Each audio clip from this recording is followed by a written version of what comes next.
और आखिरी ये बात है, कई लोगों को समझ में नहीं आ रहा है कि आर्ट ऑफ लिविंग क्या चीज है, जीवन जीने की कला क्या है। इसके बारे में कुछ बताइए। ऐसे मन में हो रहा, चल रहा है ना कुछ लोगों के मन में। जीवन जीने की कला 5 तत्व है, इसमें 5 बातें हैं, सिर्फ 5 बातें। क्या? जीवन में सुख आएगा, दुख आता है, सुख आता है। सुख दुख में मन को संभालना, समता में बनाए रखना सबसे पहला पाठ है, पहला तत्व है। ये जरूरी है कि नहीं, बताओ? जरूरी है। अपने मन को संभालना है ना, सुख में चाहे दुख में मन को संभाल के रखना सबसे पहला। विरोधात्मक चीजें होती है, कभी हार कभी जीत, कभी लाभ कभी नुकसान, कभी खुशी कभी गम। ये आते हैं चले जाते हैं, मगर आदमी भीतर से यदि टूट जाता है, मन उसका एकदम बैठ जाता है, तो वह फिर कुछ नहीं कर पाएगा। मन को थामे रखने की कला है ये सबसे पहला पाठ।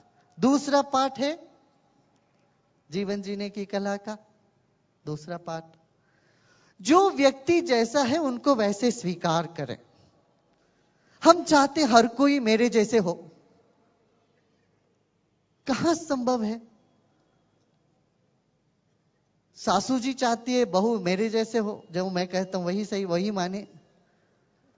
बाप समझता बेटे मेरे जैसे ही करे।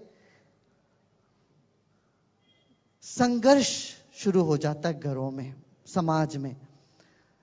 तो मैं कहता हूं जो जैसा है उनको वैसे स्वीकार करें, उनको समय दें बढ़ने के लिए, अपनी रफ्तार से वो आगे बढ़ेंगे। ये दूसरा पार्ट है। तीसरा है, ये चिंता न करे दूसरे व्यक्ति तुम्हारे बारे में क्या सोच रहे हैं। दुनिया में हर आदमी को सोचने का अपना ही एक ढंग है, विचार है। जो चाहे सोचने दें आपके बारे में, आप फिक्र मत करो दूसरे व्यक्ति हमारे बारे में क्या सोच रहे हैं। सोच सोच के आप दुखी हो रहे हो। कितने लोग इस तरह से दुखी होते हैं दूसरों के विचारों को देख करके। फालतू है, समय खराब है, इससे जीवन खराब है। जीवन बहुत मूल्यवान है, इसलिए मैं कहूंगा दूसरों के फुटबॉल मत बनिए। ये तीसरी बात।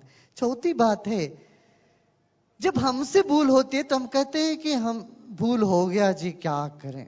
पर कोई और करता हो तो हम कहते हैं इसने तो जानबूझ के करी।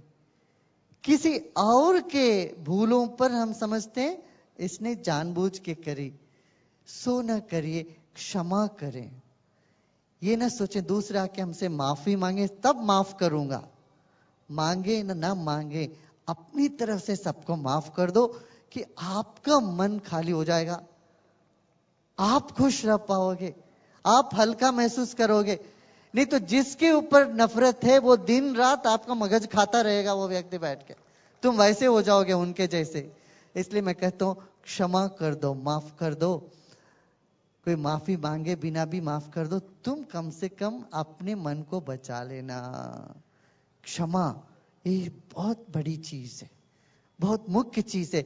जीवन में हमें सुखी रहना हो तो एक क्षमा हमारे जीवन में लानी पड़ेगी हमें। हाँ? अष्टावक्र महर्षि यही कहते हैं, भाई तुम्हें मुक्ति चाहिए तो दया, क्षमा, आर्जव, सरलता, इसको तुम अमृत जैसे मान के जीवन में बना लो। आप अभी कर सकते हो क्या?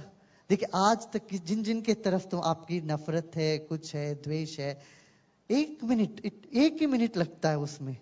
1 मिनट सोचो, चलो मैं माफ कर दिया सबको। कर सकते हो? कह सकते हो? कितने लोग कह सकते हो? हाथ उठाना, हाथ उठाओ। देखो हाथ उठाओ भाई, देखो कितना हम खुश हो जाते हैं, मन प्रसन्न हो जाता है। अच्छा आपको लगता है मुश्किल है माफ करना, मैं एक और उपाय करूंगा। जब गुरुजी आपके शहर में आते हैं, आपका फर्ज क्या बनता है? दक्षिणा देने की फर्ज बनता है नहीं क्या? जब एक गुरु जी अपने घर में गांव में आते हैं तो हमारा कर्तव्य क्या होता है? गुरु को दक्षिणा देते हैं। मैं दक्षिणा के रूप में आपसे दो चीज मांगूंगा। एक तो जिससे आपको नफरत है वो नफरत मुझे दक्षिणा में दे देना, उनको जाके मिठाई बांट देना।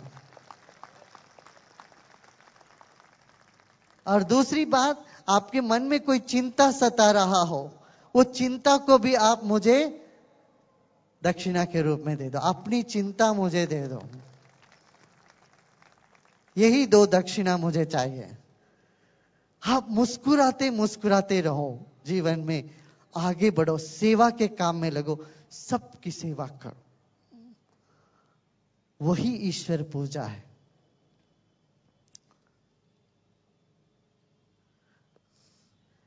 येन केन प्रकारेण यस्य कस्यापि देहिनां संतोषम जनयेत प्राज्ञा तदेवेश्वर पूजनम।